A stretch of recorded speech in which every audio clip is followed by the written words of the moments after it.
আসসালামু আলাইকুম। গাজীপুরে আছেন অথবা ঘোরার জন্য কোনো জায়গা পাচ্ছেন না, তাহলে আপনার জন্য গাজীপুর বাদাম। বাদাম থেকে হচ্ছে ছোট্ট একটি গ্রাম বাকরাল। আর বাকরাল আসতে হবে আপনার গাজীপুর থেকে, গাজীপুর মানে উত্তরা থেকে, গাজীপুর চৌরাস্তা থেকে আপনি চলে আসবেন গাজীপুর চেরাগালি।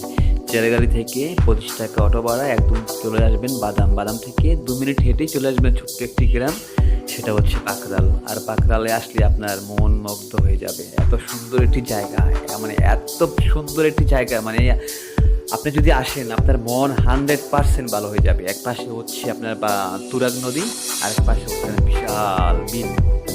আপনি যদি চান তাহলে এখান থেকে নৌকা আছে, ট্রলার আছে, স্পিডবোট আছে, ভাড়া নিয়ে ঘুরতে পারবেন। আর একটি বিশেষ মজা হচ্ছে আপনি উপর দিয়ে বিমান যাচ্ছে, এরোপ্লেন যাচ্ছে, অনেক কিছু যাচ্ছে, আপনি দেখতে পারবেন। প্রতি 2 মিনিট 3 মিনিট পর পরই একটি করে বিমান আসে। অনেক সুন্দর একটি জায়গা। তো আমি আসছিলাম, আমার আস্তে আস্তে একটু লেট হয়ে গেছে, বাট আমার আস্তে আস্তে সন্ধ্যার একটু আগে আমি আসছি। তো এখন একটু লোকজন কম, মানুষ কম, আর একটু মানে আস্তে আস্তে সবাই চলে যাচ্ছে। আর যারা থাকার যাদের বাসা হচ্ছে আশেপাশে ওরা এখনো আছে, আর যাদের বাসা দূরে ওরা সবাই চলে গেছে, মানে সন্ধ্যা হওয়ার আগে অনেকে চলে যায়। তো যদি ঘোরার জায়গা না পান অবশ্যই এখানে চলে আসতে পারেন। 100% আপনার মন ভালো হয়ে যাবে। মন